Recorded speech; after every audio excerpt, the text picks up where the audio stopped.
لبیک اللہم لبیک۔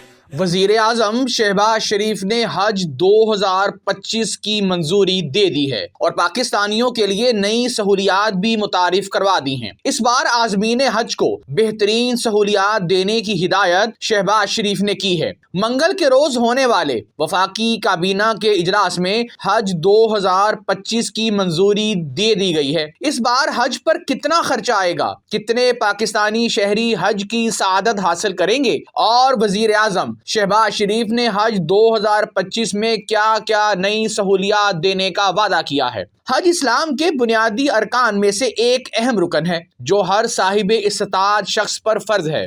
2025 میں 1,79,210 خوش قسمت پاکستانی حج کی سعادت حاصل کریں گے، جسے حکومت پاکستان اور نجی شعبے میں 50-50% کے تناسب سے تقسیم کیا جائے گا۔ حکومتی کوٹے کے حوالے سے کمپیوٹرائز قرآن اندازی کی جائے گی۔ 1,000 نشستیں ہارڈرشپ کیسز کے لیے مختص ہوں گی، جبکہ 300 نشستیں مزدوروں یا کم آمدنی والے ملازمین کے لیے مقرر کی گئی ہیں۔ 2025 میں حجاج اکرام کو نئی کون کون سی سہولیات ملیں گی؟ حجاج کو بہتر سہولیات کی فراہمی کی نگرانی کے حوالے سے اس مرتبہ ناظم کا نیا عہدہ قائم کیا گیا ہے۔ ہر 100 حجاج کے لیے ایک ناظم مقرر ہوگا۔ ان ناظمین کا انتخاب ویلفیئر سٹاف میں سے ہی کیا جائے گا۔ حج کے دوران جو پاکستانی شہری انتقال کر جائیں گے، ان کے لواحقین کو 10 لاکھ سے 20 لاکھ کا معاوضہ دیا جائے گا۔ مزید یہ کہ اگر حج کے دوران کوئی حاجی زخمی ہو گیا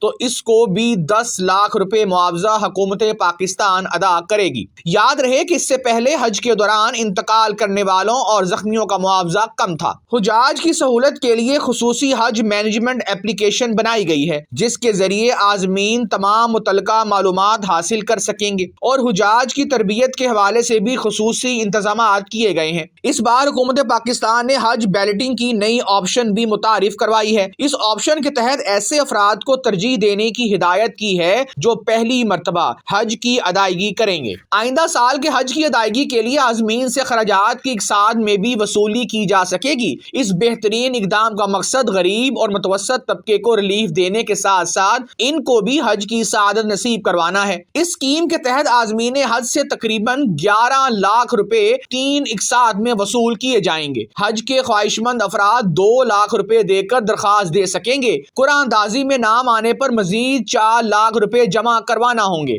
باقی رقم حج پر روانگی سے قبل جمع کروانا لازمی ہوگا۔ حج پالیسی کے تحت روڈ ٹو مکہ کی سہولت اسلام آباد اور کراچی کے ہوائی اڈوں پر دستیاب ہوگی۔ حج گروپ آرگنائزرز وزارت مذہبی امور کے ساتھ سروس پرووائیڈرز معاہدے پر دستخط کریں گے اور خدمات کی فراہمی کے حوالے سے ان آرگنائزرز کی کڑی نگرانی کی جائے گی۔ حج پالیسی 2025 کے تحت آئندہ سال کے لیے ڈالرز میں حج کرنے کی سہولت کو بھی برقرار رکھتے ہوئے حکومت نے اسپانسرشپ اسکیم کا کوٹا برقرار رکھا ہے، جس کے ذریعے سمندر پار پاکستانی یا ان کے رشتہ دار ڈالرز میں ادائیگی کر کے حج پر جا سکیں گے۔ یاد رہے کہ اس بار 12 سال سے کم عمر بچے حج پر نہیں جا سکیں گے۔ حج پر جانے کے لیے کتنا خرچہ آئے گا؟ تو خواتین و حضرات، اس بار حکومت پاکستان نے تیل اور دیگر اشیاء کی قیمتیں بڑھنے پر بھی حج کے اخراجات میں کوئی اضافہ نہیں کیا ہے۔ ملک کے جنوبی خطے کے لیے حج پیکج کی قیمت 10,65,000 جبکہ